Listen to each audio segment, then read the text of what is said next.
Joseph की आय में 10% कमी कर दी गई। जोसेफ की आय में जो है 10% कमी कर दी गई। उसकी आय को पूर्व स्तर पर लाने हेतु नए आय में कितने प्रतिशत वृद्धि करनी होगी। ठीक है, तो सबसे पहले आप प्रतिशत मान देखो कितना, 10% की कमी कर दी गई, तो 10%। ठीक है, ये प्रतिशत मान है, हमको निकालना है इसका फ्रैक्शन वैल्यू या भिन्नात्मक मान। तो 10% की फ्रैक्शन वैल्यू क्या होती है, प्रतिशत हटाने के लिए 100 से भाग देंगे, कितना आ गया 1/10। यदि जोसेफ की आय पहले 10 यूनिट थी, ठीक है, जोसेफ की आय पहले 10 यूनिट थी, तो उसमें 10% की कमी कर दी गई। ठीक है, 10% कमी कर दी गई मतलब 1 की कमी कर दी। भाई पहले आय क्या थी, प्रारंभिक आय क्या थी इसकी 10 यूनिट, और उस पर 10% की कमी कर दी गई मतलब 1 की कमी कर दी गई, अब वो बन गया 9 यूनिट। ठीक है, तो उसकी आय को पूर्व स्तर पर लाने हेतु आय में कितनी प्रतिशत वृद्धि करना पड़ेगी। ठीक है, ये कौन सी आय है, ये है प्रारंभिक, और ये है बाद वाली, वृद्धि के बाद वाली, है ना। भाई पहले 10 थी और 10% की कमी होके कितनी हो गई, 9 हो गई, तो वापस उसको 10 बनाने के लिए कितनी वृद्धि करना पड़ेगी, हमको 1 यूनिट की वृद्धि करना पड़ेगी। किस पे करना पड़ेगी, अभी ये 9 पर करना पड़ेगी, तो 1/9, 1/9 मतलब 11 सही 1/9, या 100 का मल्टीप्लाई कर दो। ठीक है, 9 एकम 9, फिर 9 एकम 9, 1/9%। तो सबका प्रतिशत मान हमको मालूम होना चाहिए,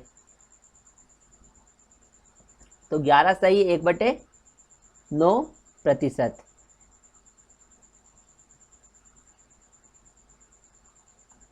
अगला क्वेश्चन है, एक संख्या में से 600 के 75% का 2/3 घटाने पर प्राप्त संख्या 320 है, तो मूल संख्या कितनी है।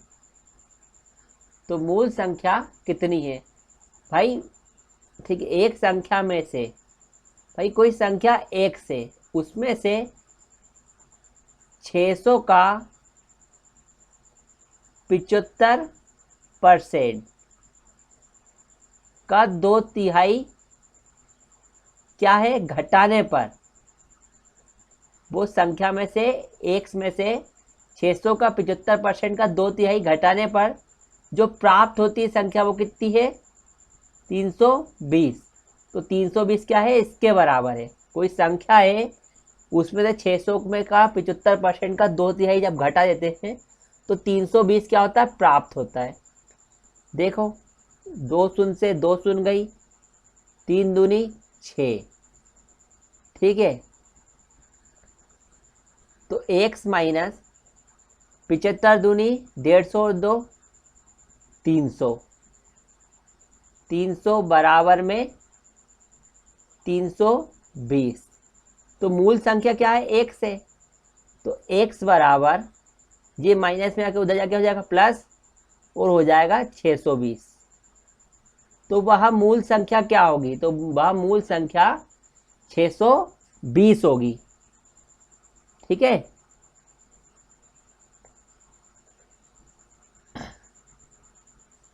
अब फलों के मूल्य में 30% कमी करने पर उनकी बिक्री 40% अधिक हो जाती है।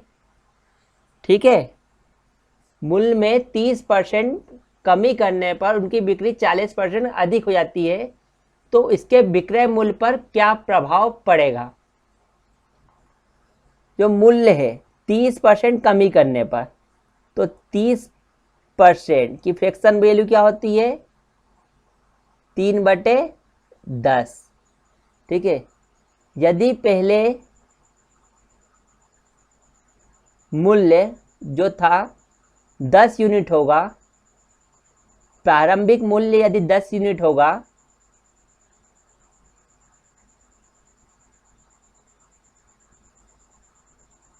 तो उस पर 30% की कमी की गई, मतलब कि 3 की कमी की गई। ठीक है, तो अब बाद वाला जो मूल्य कितना जाएगा, वो 7 यूनिट हो जाएगा 3 की कमी के बाद। ठीक है,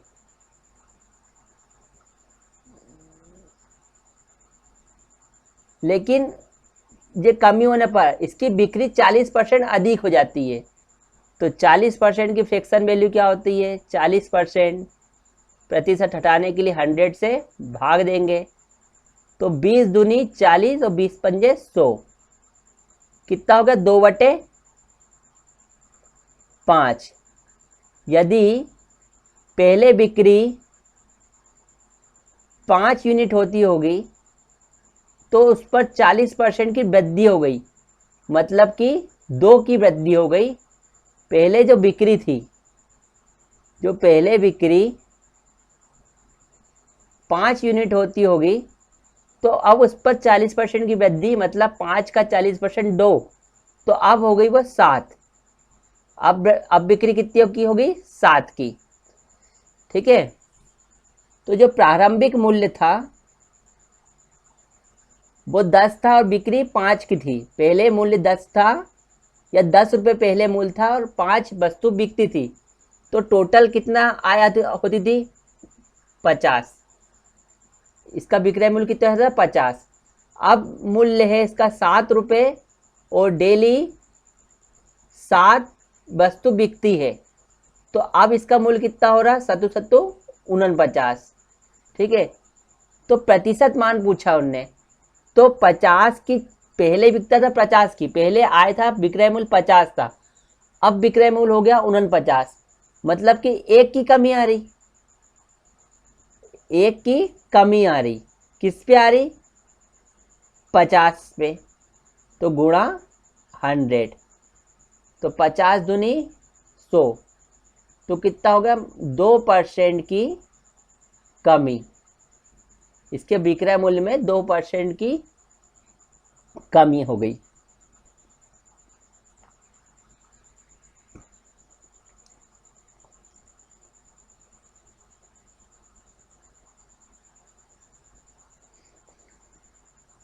चीनी के भाव में 40% वृद्धि होने पर किसी परिवार को चीनी की वार्षिक खपत कितने प्रतिशत कम करनी होगी जिससे परिवार का खर्च, ठीक है, खर्च ना बढ़े। तो चीनी के भाव में 40% वृद्धि होने पर किसी परिवार को चीनी की खपत कितने प्रतिशत कम करनी होगी जिससे परिवार का खर्च ना बढ़े। तो कितने, 40% की वृद्धि हो रही है, मतलब फ्रैक्शन वैल्यू क्या आएगी, 2/5। यदि पहले कीमत 5 होगी, चीनी की जो कीमत है, चीनी का मूल्य था वो होगा 5 यूनिट, तो इस पर 40% की वृद्धि होगी, मतलब कि 2 की वृद्धि हो गई। अब कितना हो जाएगा मूल्य,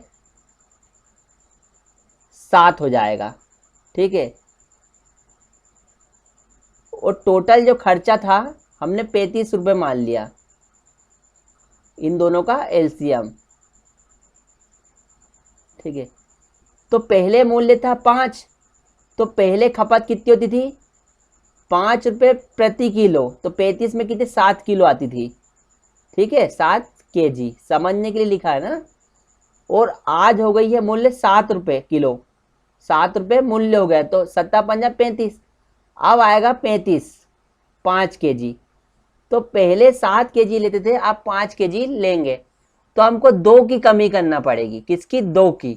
किस पे करना पड़ेगी, 7 पे। तो 2/7 मतलब कितना हो गया, 1/7 मतलब 14 सही 2/7, और 2/7 मतलब 14 दूनी 28 सही 4/7, या 2/7 गुणा 100, तो कितना आ गया 200/7। तो 7 दूनी 14, ठीक है, 7 दूनी 14।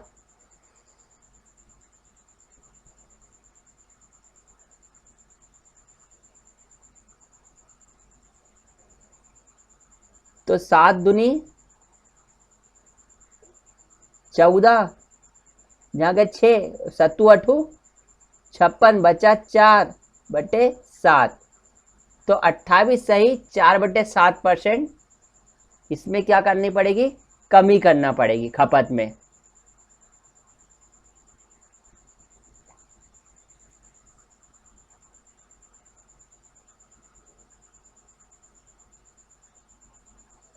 किसी वस्तु के भाव में 20% वृद्धि होने पर उस वस्तु की खपत कितने प्रतिशत कम की जाए कि खर्च ना बढ़े।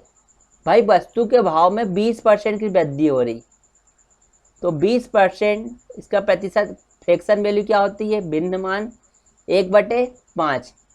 यदि पहले वस्तु की कीमत जो थी, पहले वस्तु की कीमत वो 5 यूनिट हो गई, तो उसमें 20% की वृद्धि हो रही, मतलब कि 1 की वृद्धि हो रही। तो अब कीमत कितनी हो जाएगी, 6 यूनिट। ये क्या होगा, कीमत। तो खपत कितनी कम करना पड़ेगी, ठीक है। हमने भाई टोटल घर का खर्चा मान लिया कितना, 35, ओ 30, 5 छक्का 30, दोनों का एलसीएम। तो पहले 5 रुपये में, पहले जो वस्तु कीमत कितनी थी 5 रुपये, तो 30 रुपये में कितने आते थे, 6 kg, ठीक है। अब वस्तु की कीमत हो गई है 6 रुपये, तो 30 रुपये हमको खर्च नहीं बढ़ाना, हमको खर्च बराबर रखना है। तो खर्च अभी भी 30 रुपये करना है। तो कितनी आएगी वस्तु, 5। तो पहले वस्तु आती थी 6 kg और अब आएगी 5 kg, या पहले वस्तु थी 6 यूनिट, अब आएगी 5 यूनिट। तो भाई कितने की कमी करनी पड़ी, 1 की करना पड़ी। किस पे, 6 पर, क्योंकि प्रारंभिक जो वस्तु आती थी वो 6 आती थी, तो 6 पर कमी करना पड़ी, ठीक है। प्रतिशत मान पूछा इसलिए 100 का गुणा कर देंगे। तो कितना हो गया, 16 सही 2/3%। 1/6 बराबर 16 सही 2/3%।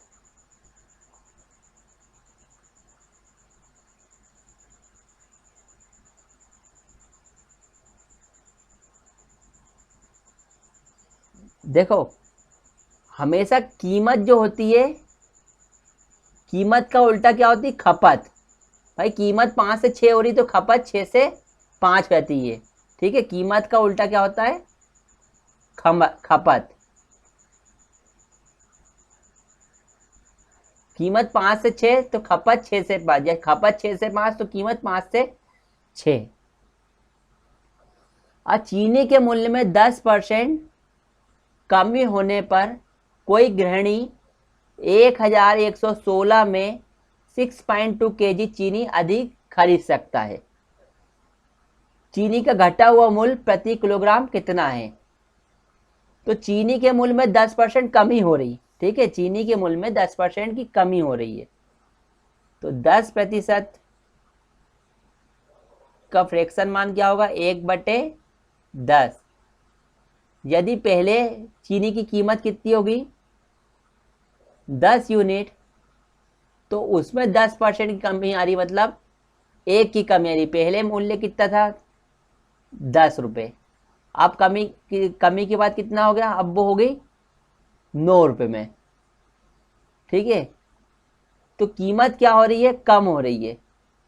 कीमत हो गई 10 से 9, तो वस्तु क्या हो जाएगी, भाई कीमत कम हो रही है तो वस्तु क्या हो जाएगी, 9 से 10 हो जाएगी, ठीक है।